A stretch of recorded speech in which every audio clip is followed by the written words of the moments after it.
quartel and the guys cleaning their GI buckets and going through the routine. You've been on KP and everything. All of a sudden, it's like a real movie. You know what I mean? And that's like coming on, and then I go to stand up, and the whole world is tilted about that far, like that. You know, just, I mean, all the quartels are everywhere, just a little bit, 15, the whole world's like that. So I'm compensating by walking about 15 degrees to the right, like this. I'm a sailor at sea for, standing up. And I'm like doing that and standing and geez. Whoa, 3 joints, and I don't know where they've come from or anything. I find out later, but so now I stand up and I can't tell which quartel is which. Let's see now. The sun rises over there and it sets up. Come on, Moran. Which direction did you start? I mean, which guys are doing their what now? And then, well, at least I know I'm in the middle quartel. All I have to do is walk from one side to the other, and if I get close and I don't know where I'm at, turn around and go to the other. It's that simple. Okay, you got it? Okay, let's go. Which way are you going to go? No, it wasn't very long. Because you got to remember, I was compensating, and the world is all really...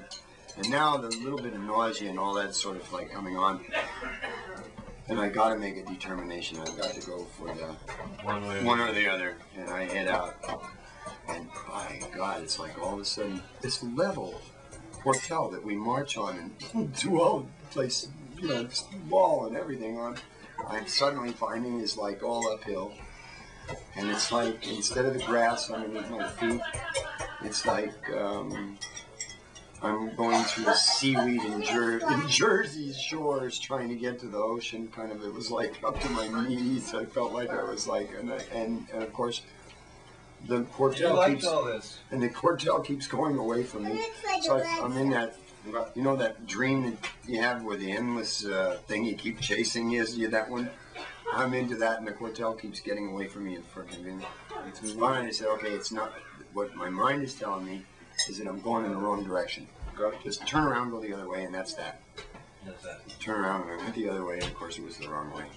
And I was in the wrong side, and I knew it as soon as I got over there, because nobody I knew looked like anybody I'd ever seen before. And the first guy who walked up to me said, "You lost, soldier?"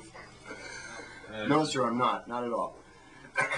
And I turned right around. Now, by this time, it's dark, totally dark.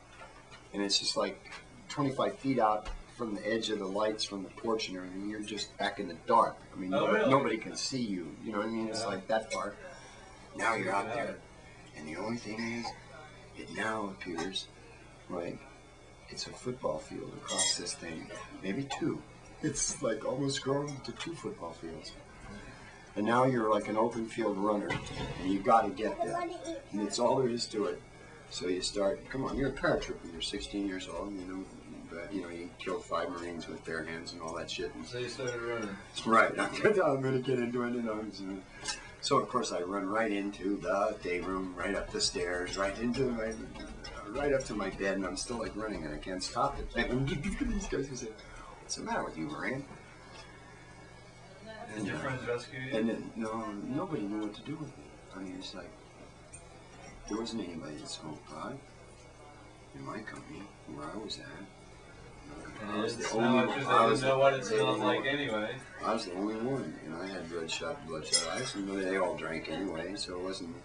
No big deal. But this idea of standing at the end of your bed, double timing in place at 10 o'clock at night was a little weird. 8, 9 o'clock, whatever. It was just like August lights go down late, in the sun in Georgia. It's like. So anyway. It took me, the next day I'm on call, morning early, stand out, boom. And I stand out there and boy, Jesus Christ, I'm like, I know I'm trying to deal with this whole thing. And of course what's happened now is when I wake up, everything is brown. The whole world is brown. Alright. Now, this is difficult in an army base. And everything is drab, green and khaki, and various shades of green and brown. You got me? Now suddenly, the sky is a shade of brown. The earth is a kind of shade of brown.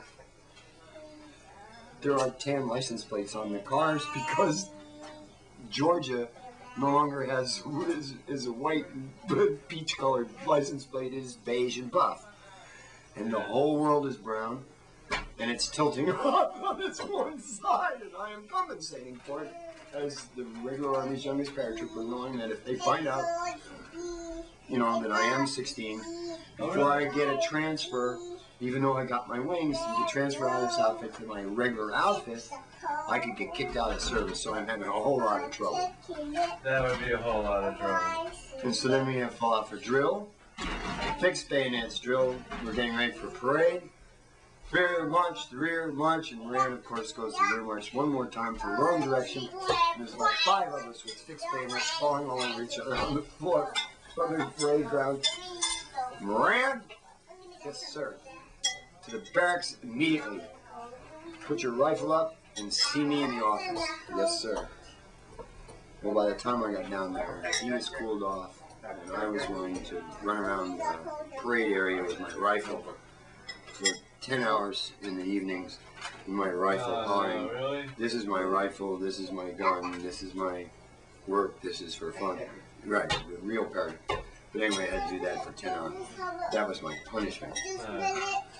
And you know what? It took 3 days to wear off. Oh, really? Now, on the morning of the 4th day, if I'd have known where I could have found either Fernandez, or, no, are you kidding? Right, exactly. No, and I figured I couldn't find Fernandez, but I could find, I'll think of his name, it begins with an E. I thought I'd never forget, and I won't, it'll come back. But, like Esperanza, something like that. It'll come to me. And I said, I know where he is. And I went and I found him. And I said, he was a mail clerk. He was stuffing the mail. And I said, can I meet you guys and get another one of those joysticks from you?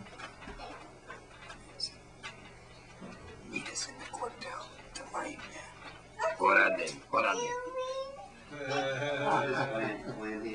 And you did. Of course. Of course. And then the 3rd time I suppose I was hooked for life. Anyway, that's it. I love it. I mean, I'd already smoked. I smoked cigarettes. I drank, and you know, this was my. So when did it actually become political then? How long did it take you to get political about the river?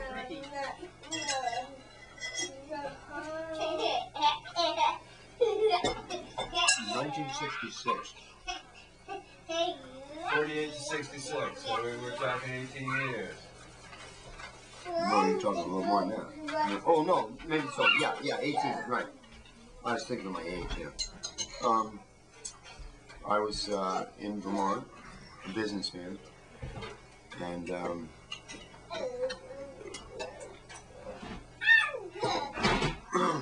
I'd done an improper fast.